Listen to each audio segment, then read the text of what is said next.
Hello friends, I hope सब लोग बढ़िया होंगे। हम इस वीडियो में करेंगे मॉलिक्यूलर बेसिस ऑफ इनहेरिटेंस। इस चैप्टर में हम पढ़ेंगे कि इससे पहले का जो चैप्टर था उसमें हमने पढ़ा था कि इनहेरिटेंस पैटर्न्स कैसे होता है, जेनेटिक बेसिस क्या है इस पैटर्न का। और जो मेंडल है उन्होंने जो है फैक्टर्स नाम दिया था, जो उस टाइम उनको पता नहीं था कि इसका जो इनहेरिटेंस पैटर्न क्या होता है। फिर बाद में जो है नेक्स्ट 100 ईयर्स में पता चला कि वो फैक्टर्स जो है वो जीन्स होते हैं, और जीन्स जो है हमारी जेनेटिक मटेरियल होता है जिसमें हमारा जेनेटिक इन्फॉर्मेशन जो है वो स्टोर रहता है। तो ये जो है दो तरह का हो सकता है। एक तो डीएनए हो सकता है जिसे हम D oxy ribo nucleic acid जो जेनेटिक मटेरियल है हमारा, और दूसरा हो सकता है आरएनए यानी राइबो न्यूक्लिक एसिड। तो मोस्टली जो है जेनेटिक मटेरियल डीएनए होता है मोस्ट ऑर्गेनिज्म में, पर बहुत सारे ऑर्गेनिज्म में आरएनए भी जो है वो जेनेटिक मटेरियल होता है, जैसे वायरस वगैरह है। तो ये मोस्टली जो है मैसेंजर की तरह वर्क करते हैं, जैसे एमआरएनए वगैरह है, और ये आरएनए का एडिशनल रोल होता है। तो ये जो फंक्शन है इनका एज अडेप्टर और structural, in some cases as a catalytic molecule भी जो है ये वर्क करते हैं। इस चैप्टर में हम डिस्कस करेंगे डीएनए, उसकी रेप्लिकेशन और process of making RNA from DNA यानी ट्रांसक्रिप्शन देखेंगे हम। जेनेटिक कोड के बारे में पढ़ेंगे हम, एंड जो कि डिटरमाइन करते हैं the sequence of amino acids in protein and the process of protein synthesis यानी ट्रांसलेशन के बारे में पढ़ेंगे, और जो एलिमेंट्री बेसिस है इनके रेगुलेशन की उसके बारे में पढ़ेंगे।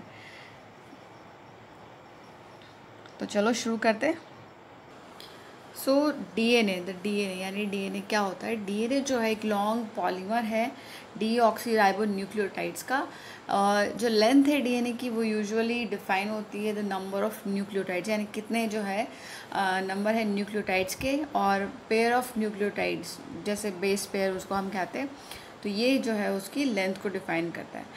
ये कैरेक्टरिस्टिक होता है एक ऑर्गेनिज्म का।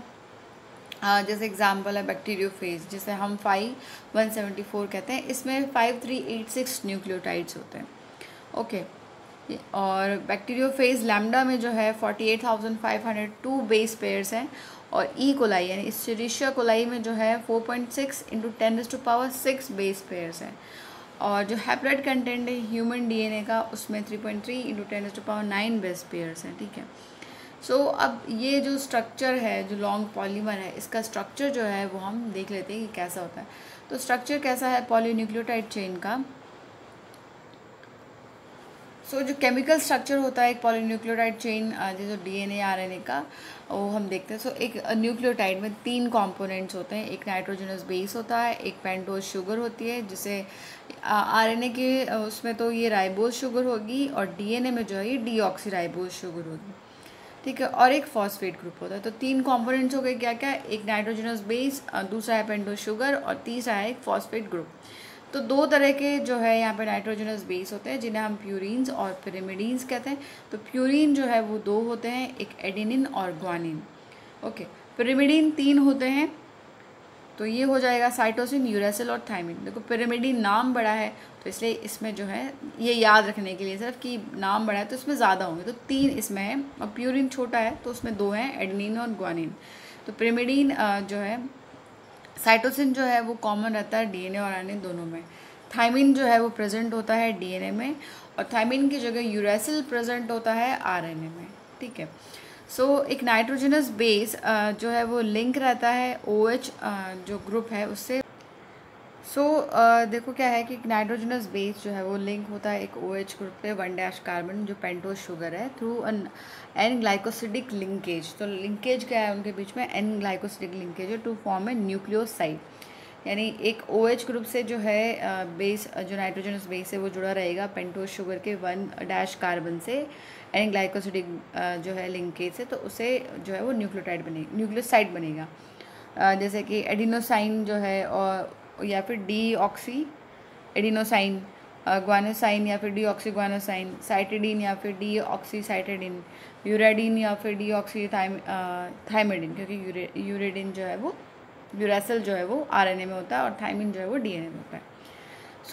जब एक फॉस्फेट ग्रुप जो है वो लिंक हो 5' कार्बन जो है उस पर OH ग्रुप से of A nucleoside through phosphodiester linkage, यानी फॉस्फोडाइस्टर लिंकेज से 5' कार्बन से हो OH ग्रुप के द कॉरस्पॉन्डिंग न्यूक्लियोटाइड यानी deoxy nucleotide depending upon the type of sugar present is form. तो जो कॉरस्पॉन्डिंग न्यूक्लियोटाइड है वो बनता है कि उसमें कौन से जो है वो शुगर प्रेजेंट है। सो दो न्यूक्लियोटाइड जो है वो लिंक रहता है थ्रू 3' 5' फॉस्फोडाइस्टर लिंकेज। तो यहाँ पे क्या जो बॉन्ड है वो क्या है, फॉस्फोडाइस्टर लिंकेज है यहाँ पे to form a die nucleotide.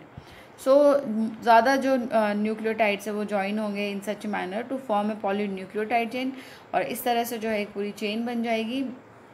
The polymer has at one end a free जो है एक फॉस्फेट मोइटी रहती है at 5' end of the sugar, जो कि रिफ़र करती है 5' end of the polynucleotide chain. So यहाँ पे जो है 5' एंड है और ये 3' पे हाइड्रोक्सिल ग्रुप है और यहाँ पे फॉस्फेट ग्रुप जो है इस तरह से ये लिंक जो है होते जाएंगे और जो है एक पॉलीन्यूक्लियोटाइड चेन जो है वो बन जाएगी।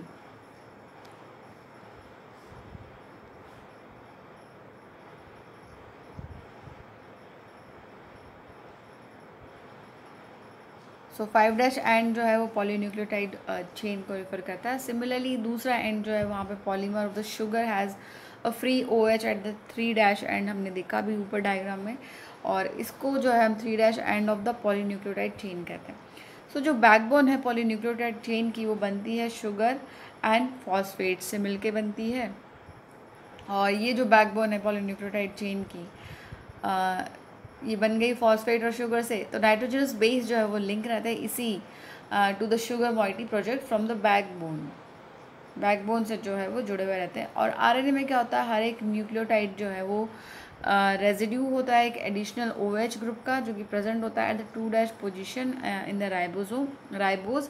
ऑल्सो RNA में जो है यूरेसिल होता है in the place of thymine, यानी 5-methyl यूरेसिल भी इसका दूसरा नाम है, केमिकल नेम है थायमिन का।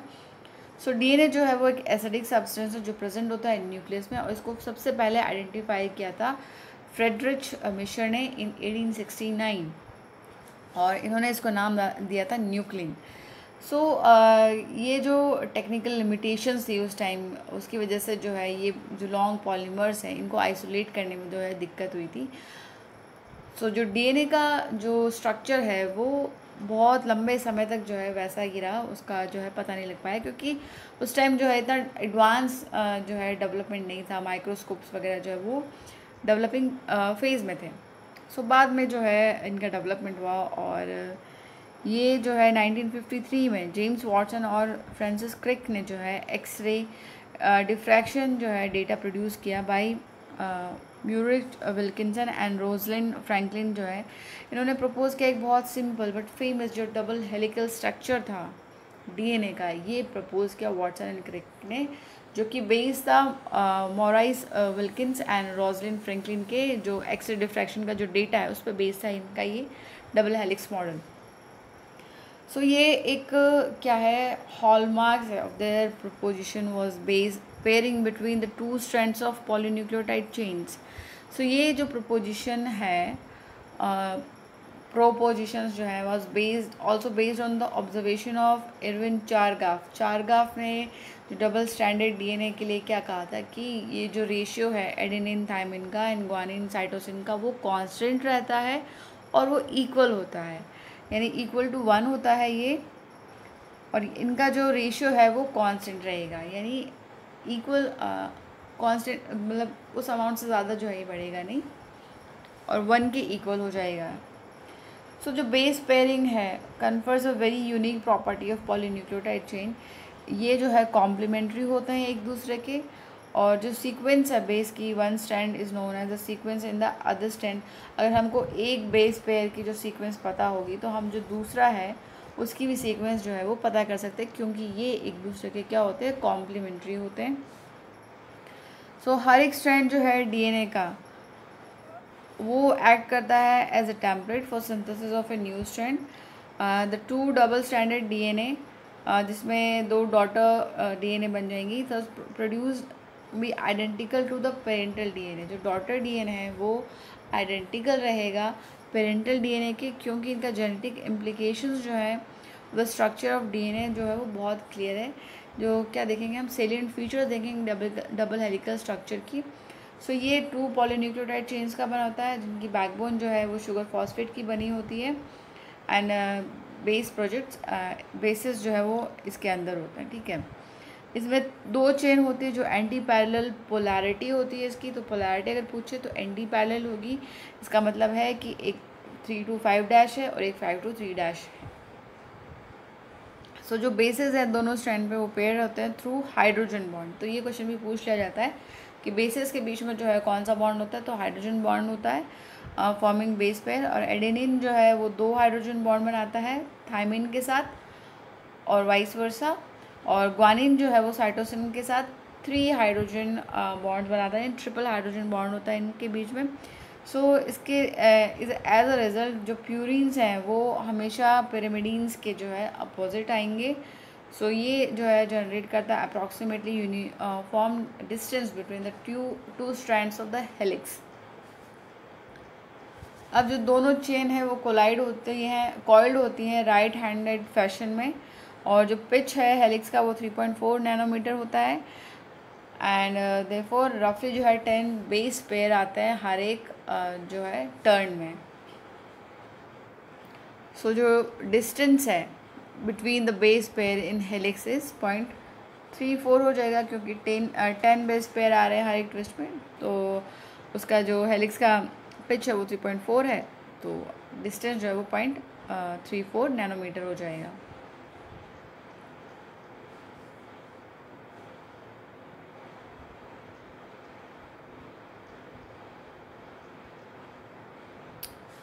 सो देखो ये 5 डैश से 3 डैश जा रहा है, और ये 3 डैश टू 5 डैश जा रहा है। तो यहाँ पे एडेनिन है वो जो है थायमिन के साथ डबल बॉन्ड बनाएगा, और थायमिन जो है एडेनिन के साथ डबल बॉन्ड बनाएगा। तो ये जो है कॉम्प्लीमेंट्री। ग्वानिन जो है वो साइटोसिन के साथ ट्रिपल बनाएगा, एंड सिमिलरली साइटोसिन जो है वो ग्वानिन के साथ ट्रिपल बॉन्ड बनाएगा। तो ये जो है एंटी पैरेलल है।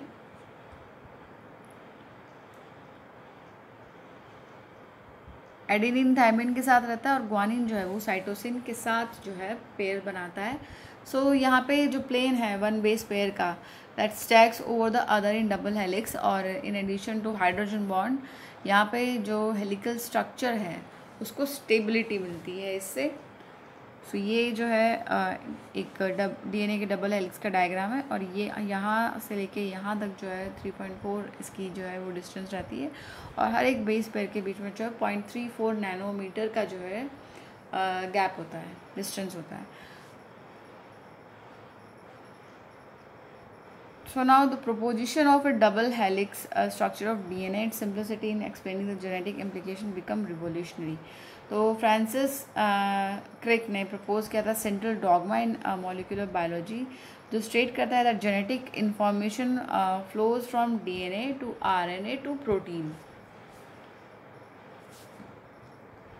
सो डीएनए का जो है रेप्लिकेशन होता है, देन ट्रांसक्रिप्शन होकर एमआरएनए बनता है। ये सेंट्रल डॉगमा है, इस जो कॉन्सेप्ट है इसे सेंट्रल डॉगमा कहा जाता है, और एमआरएनए से जो है ट्रांसलेशन होकर यहाँ पे प्रोटीन बन जाता है। तो इस तरह से जो जेनेटिक इन्फॉर्मेशन है वो फ्लो करती है फ्रॉम डीएनए टू प्रोटीन। सो कुछ वायरसेस में ये जो फ्लो ऑफ इंफॉर्मेशन है ये रिवर्स डायरेक्शन में होता है, from RNA to DNA. Next हम देखेंगे पैकेजिंग ऑफ डीएनए हेलिक्स। ये नेक्स्ट वीडियो में हम पढ़ेंगे। तब तक अच्छे से पढ़ाई कीजिए, अपना ख्याल रखिए। All the best, thank you.